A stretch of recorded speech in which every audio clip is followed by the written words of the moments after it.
Hi, today in front of me Realme 10 and I'll show you how to create home screen folders on this device.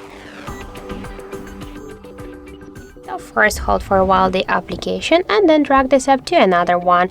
And now we can see here the new created home screen folder.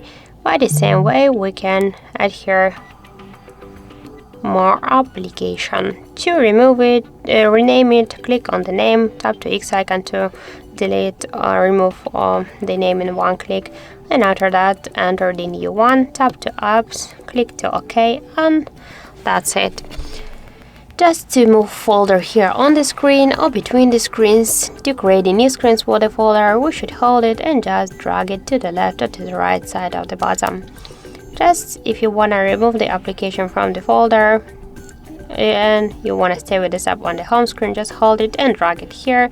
But if you want to remove the application from the folder from the home screen, hold it and tap to remove icon. But don't worry, we will stay with this application here in the apps menu.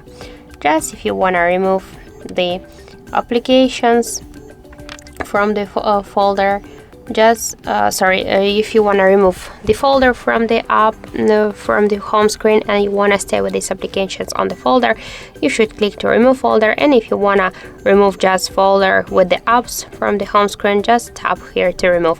For example, let's remove only the folder, and we can see that we'll stay with these applications here. So that's it. Thank you for watching, and if you find this video helpful, don't forget to leave a like, comment and to subscribe our channel.